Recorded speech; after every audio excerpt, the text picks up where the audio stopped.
Hey everyone, it's Jason here, and I've been seeing a few posts on various audio forums about whether or not you can use SMAART with your X32 as the audio interface. And the answer to that is yes, and I'm going to demonstrate that a little bit today. That's not too hard to do. But as with anything on a digital console or computers in general, there's multiple ways you could do this. This is just one. So just kind of use it for the concepts, and you could probably develop your own technique going forward. So a little bit about my setup. Here you can see my X32 compact with my laptop, which has SMAART on it. And up here I have a couple measurement mics, and the first thing you're probably going to say is he's using cheap mics to do his room measurements, and the answer to that is, in a real situation, no. For this demonstration, it really doesn't matter what the measurement actually is. We just kind of want to see some signal coming through, so I'm just using some cheap SM58 knockoffs. And then I have a simulated PA that we're going to be using. So all the components of a typical measurement situation, you've got your measurement device, you've got your reference tone going out to the PA, being picked up by the microphones, and coming back in and completing the loop. So we'll take just kind of a quick look at the configuration here. Obviously the microphones are connected to the X32 compact to inputs 1 and 2. We've got the output of the X32 compact, which is going to be generating the pink noise going to the PA behind me. And then we have the X32 connected to the laptop via the USB, so we can talk to SMAART. You don't want to make the mistake of connecting it over here. That's not going to do you any good. We actually want the audio, so it needs to come out over here. And you can see that's connected to my laptop right there. So once we've got all the connections done, I've created a session. Hopefully you guys can see this. It's pretty straightforward. I've got my two microphones that we're going to be using to pick up the measurement signal on inputs 1 and 2. And these are all being driven into mix bus number 2. And if you can see that, it says these are my room mics. Mix bus 1 is going to be my pink noise generator going into SMAART. And we're going to use the X32 for that, and I'm going to show you the routings for that here right now. So if we go up here to the routings page, you're going to see our analog outs. And if we look at mix bus 1, or output 1, it is mapped to mix bus 1. Like I said, hopefully you can see that. Looks like we're having some focusing problems.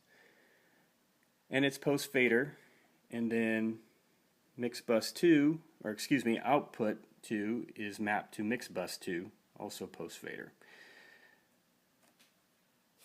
The card outs, you can see the only change I've really made here is in the last column, and I've told it outputs 25 through 32 should send physical outputs 1 through 8. So that's what's going to be going to SMAART, is outputs 1 through 8 from the board, but it's going to show up in SMAART as inputs 25 through 32. So we'll see that over here.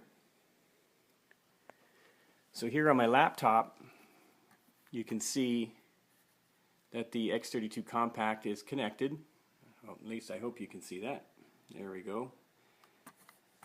And then down here, when we bring SMAART up, we'll go to the measurement configuration.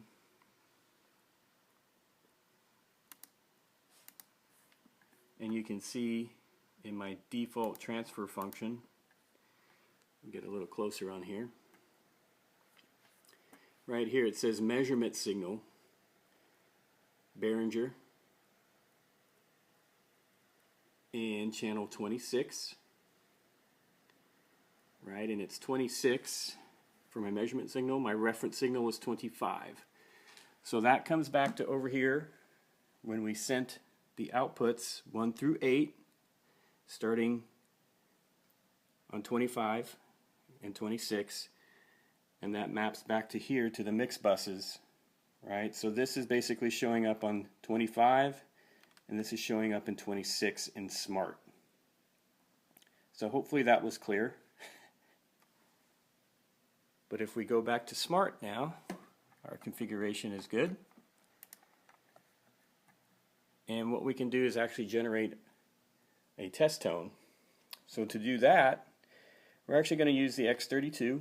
We're going to go to the monitor section, and if we come over here to the oscillator page, we're going to generate an oscillator tone, pink noise, that's going to go out mix bus 1, which is our pink noise. Alright, so when I generate that, it's now generating pink noise. I can validate that by coming over to SMAART, activating, and it's also picking up my microphones at this point. So we're actually getting the transfer function. I'm going to turn on the calculate the delay. So here at this point we're actually doing a measurement. Let's go back over to the board. We're measuring mic number 2 at this point. Alright, and if you remember, these inputs are being sent to this mix bus, which ends up in SMAART via output 2 of the X32. Alright, so now what I'm going to do so you can see the difference is, this is now channel 1, microphone 1, and you can see the graph change. And this is microphone 2.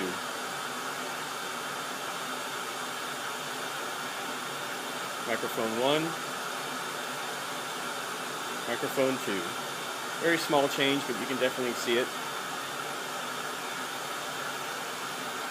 So that's a real quick overview of how you can use your X32 with SMAART. It's not a big deal, works just fine.